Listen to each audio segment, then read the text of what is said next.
Vraiment, tu as défrayé la chronique. Hein. Dans ma solo, il y a machine à voter. Il y a tous les candidats. Candidat.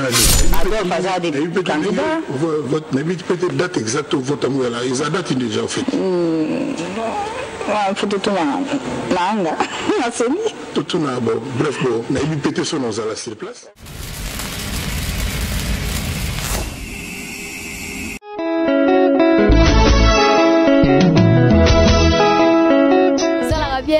mingi tolanda bomoko ya mboko na ba info na bomoko ya mboko musicien boko lega l'homme de mutuashi ko lega na ya donc site kitoko bomoko ya mboka ilunga wetu mwana le padre.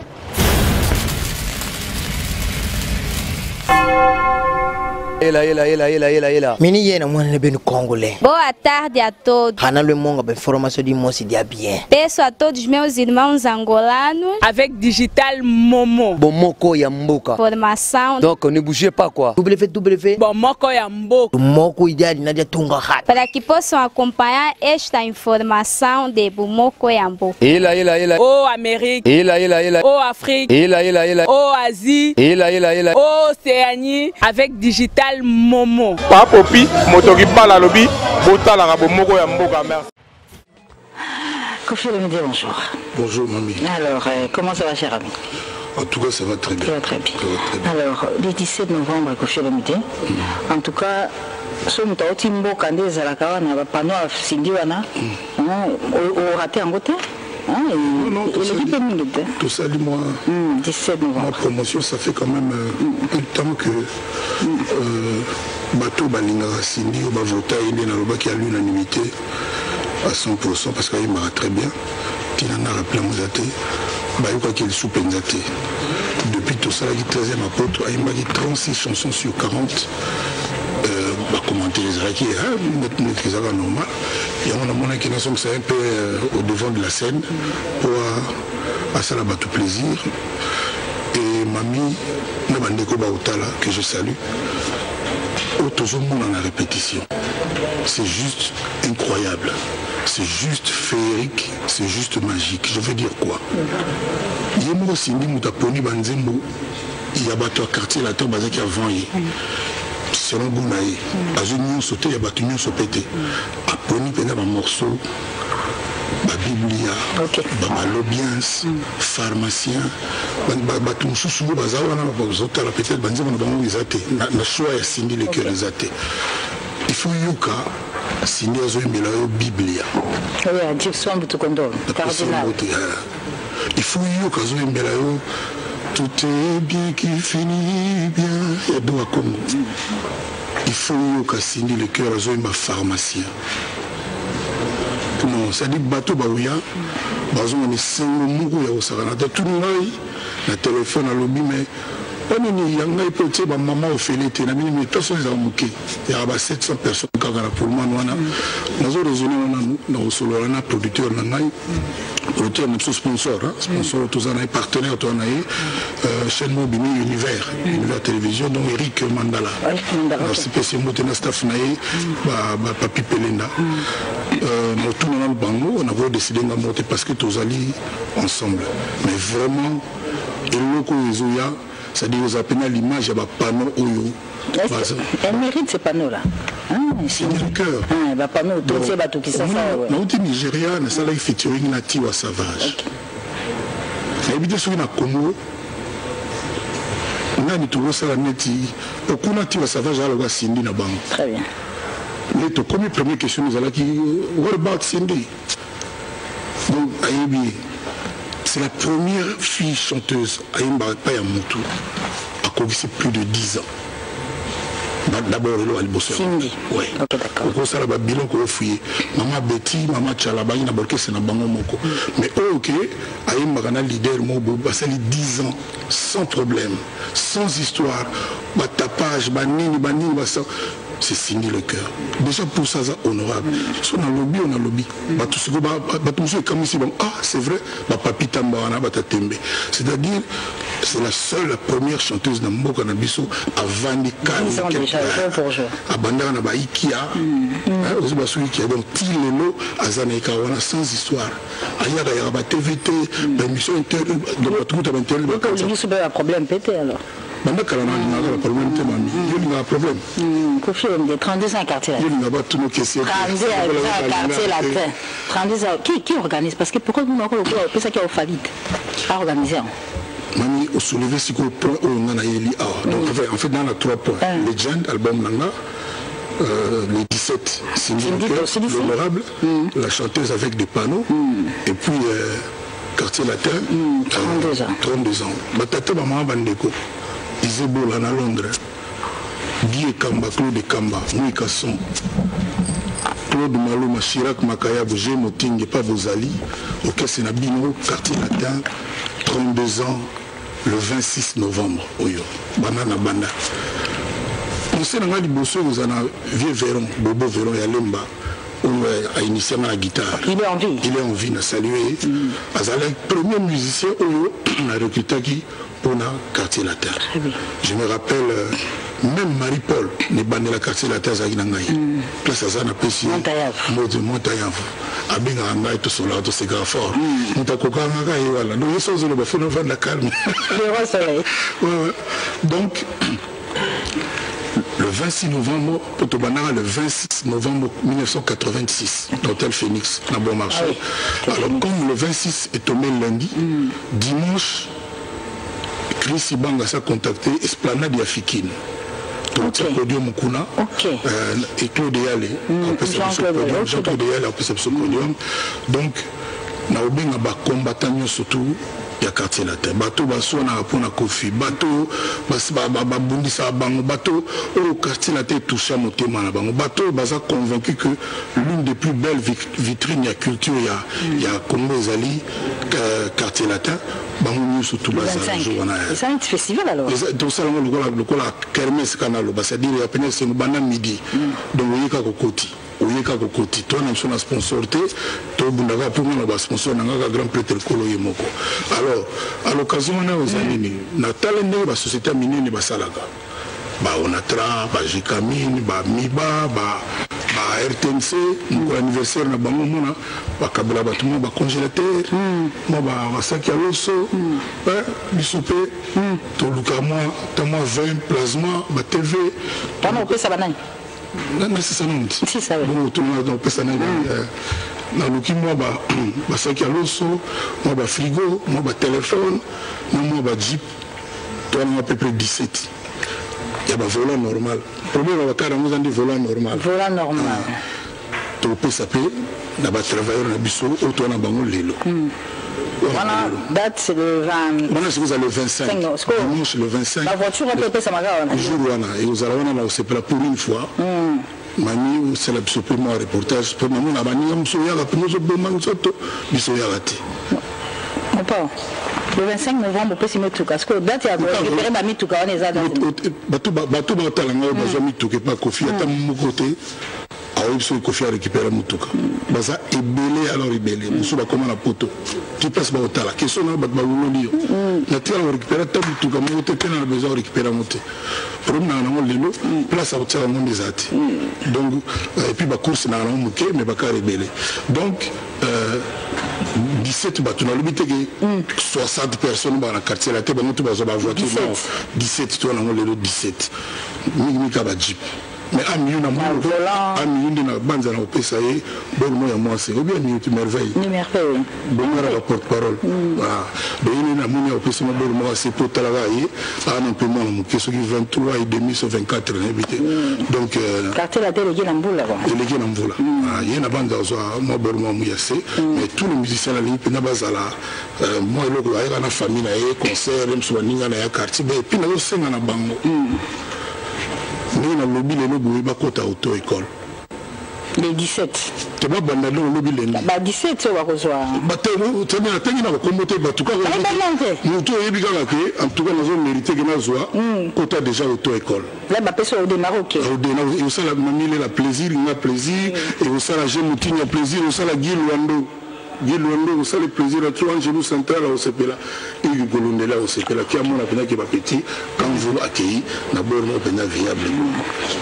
donc on est allé le 25 nazo 5 pena na bato ya quartier la terre ba meloman kaka bato quartier la terre nous sommes bien bato surtout ba se préparer pour na nazo 5 na ba musicien bato ba na quartier la terre kala na otanga comme mutu moko te soki ba olinga ba se rendre disponible le 25 wana ba se rendre disponible ba ya ba encourager bataliser la fierté de partir des monene ça dit na fond les portes mutu nyo surtout à salata 2 semaines à salata 2 mois toi sala 5 ans vraiment je le dis du fond de mon cœur ba osala les bienvenus protocole yaté bon ba ko ya ba ya so bazana activité et ceux qui payent le dans un mois avant ba ko gi ko sera disponible et au sala kitoko.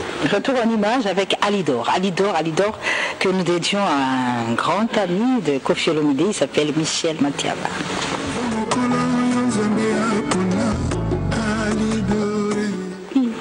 Koffi, Alidor on dirait mais vous l'avez dit hein. Il y a Versace Sika. Ok, d'accord. Guiluando.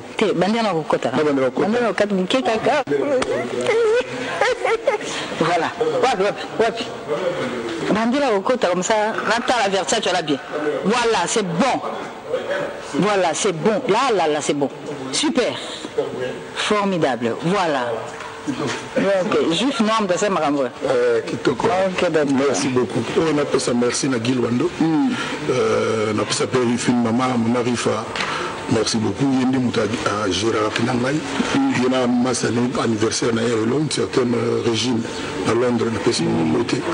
La Pessimouté m'a cassé la procureur Chamala. Procureur Chamala n'a habité. Mais bisson à l'emba, bisson à l'emba, mon doté, cola, autobé en Massikoyo. Ton père de frère, nous sommes Lucien Welka, l'équipe à Roger Welka. Donc, nous avons transmettre solidarité dans la compassion dans la famille Welka, dans Roger Welka. Et puis, nous avons surtout se retrouver pour nous honorer le jour à jour. Nous avons 365 jours, nous là, très bien. Alors, dernièrement, tu as défrayé la chronique. On a sauvé qui a machine à voter. Nous avons appelé candidat. Candidat à Nîmes. Député, parce que l'artiste M. Mbélé, c'est le Baguna. Comme tout sénateur, on ne sait pas quoi, le Sénat dans l'urbanité. Voilà, Bakoki déjà. Candidat à musicien, Bakoki déjà. Et on peut voter quand même musicien, non? La campagne au Bando. Adolphe Hazard des candidats. Peut-être date exacte au vote à Mouela. Ils ont date déjà en fait. Il faut tout nanga. Tout bref, peut-être son nom à la place. Ok. On a période beaucoup d'artistes musiciens Koffi occupé pour l'année au vote.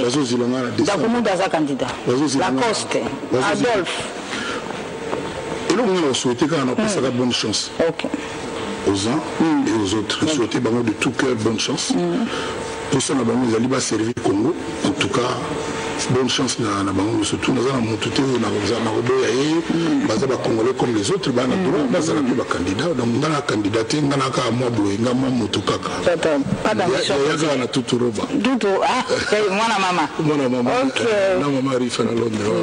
alors légende dans le mois de mars tu as fait un spectacle formidable on regarde sur ta page Facebook. Live sur Facebook.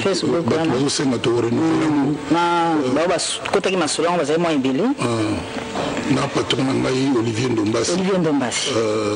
Peut-être en décembre pour Bandelango Soussou ou alors en février. Salon bon vouloir il y a Olivier Ndombasi. Mais ils ont le moment de préparer qui ont bien payé. S'il s'agit de refaire notre salle, Penza en ligne qui bat Penza va savourer, va se faire l'année. Tata Mobimbanakati. Tata Mobimbanakati, non, ma mobile. Non, Mobimbanakati. Oh là là. Alors, Koffi Olomide, est-ce que les gens de Siko, tu bandis na esclave? Les hommes sont à petite. Comment mon single là, il a annoncé couleur et album. Donc Legend, album on a bavi featuring Ali, notamment on va tenir sur la Davido, Nativa Savage, presque on va mieux surtout après. Dis-moi, Samuel Eto'o aussi. Souka. Samuel Eto'o. Souka. Il y a moi c'est qu'on a côté Barumba. Pour les appenza album moi que moi ma direction moi 3 4 5. Tu as bien ou bien Photo de Olivier Ndombasi Aloba. Aloba. Et puis Christelle Mangaya. Donc Tuturoba, Sandra Kazadi, donc Maman Rifa, même Olivier Ndombasi. Olivier Ndombasi Aloba. Et puis Kaya Moussa na Cape Town. Il n'y a pas Kota Masolo. Là-bas Mouikasson. Sous notable Londolete et comme à sous-programme. Lui Blaise Londolete. Donc tout ça Moussala proprement, la façon de donner. On appelle ça Pembote Makassina, le plus grand mécène congolais du moment, le docteur Jeff Leteta. Jeff Jadi Leteta. Mon épée à la Kati, comme la légende. Souka, champagne, c'est-à-dire bon, la monnaie tika, bah ils ont bêta et bêta nan, on a donc les ala. Et là, souka, comme on va lire tout mon souvenir, là, souka, sauf fou vidé. Un extrait d'Esclave, Pechumbenga Kasongo, et on va retrouver Kofi Olomide pour clôturer l'émission en beauté. L'émission qui est les bonsoirs. Esclave, bino ba besoin d'un espace n'teke na teke, fête na fête. Kuna na mpinza de Levo, chez Texas, il y a cette chanson vraiment, c'était pour voir leur Kofi Olomide. Bon anniversaire à Ronsard Ngoma. Ronsard Moro. Joseph Berthier, italien, fratello. Buongiorno. Grand Nanga Gilbert Ilondo, Moutoua Yambanga la poto, première fois, tant on a comment la poto en Suisse. Na Radimi. Donc, on a un salon. Gilbert Ilondo, il y a pas donc Azar Psycho. C'est quoi ça? Ça me continue à PDG, à conseil d'administration, à société mon monnaie. Na Pessimbote na Gunther Sougambundu, mais c'est le maire de Paris. Azar c'est qu'on a dit ça. Les Ogambol, na Bédié déjà moi crime on a Sougambundu, Batutu, Sougambundu. Il y a Gunther, Krigaka. Parce que na légende Balobi, Gunther Sougambundu, Balo Yakana, na Bible.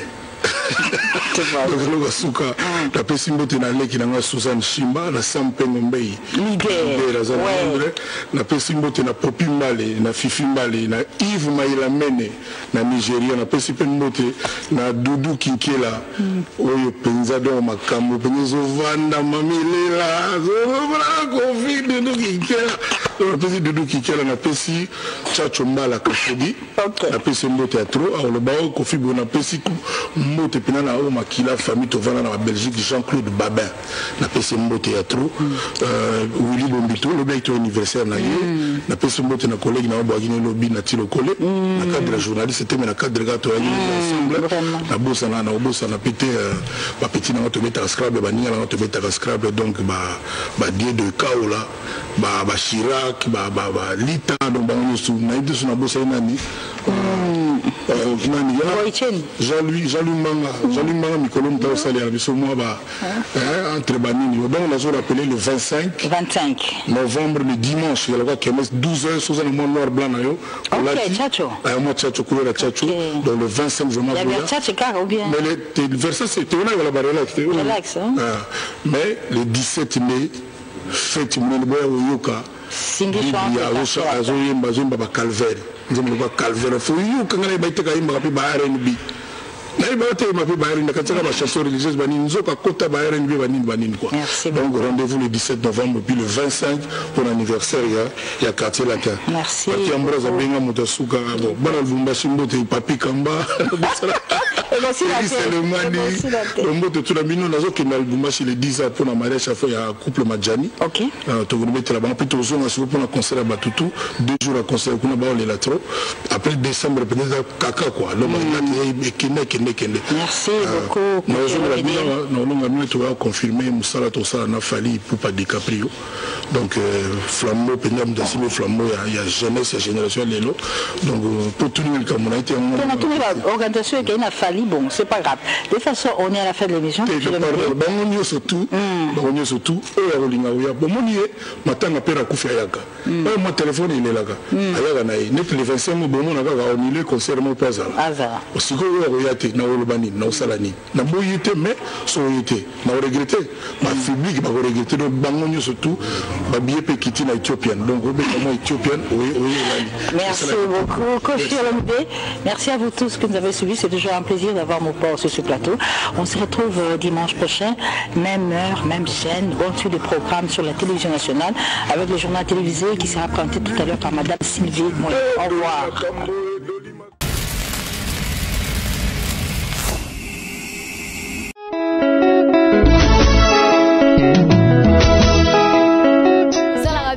mingi tolandaka bomoko ya mboka na ba info na bomoko ya mboka musicien boko lega l'homme de Mutuashi ko lega na ye dans site ya kitoko bomoko ya mboka ilunga wetu mwana le padre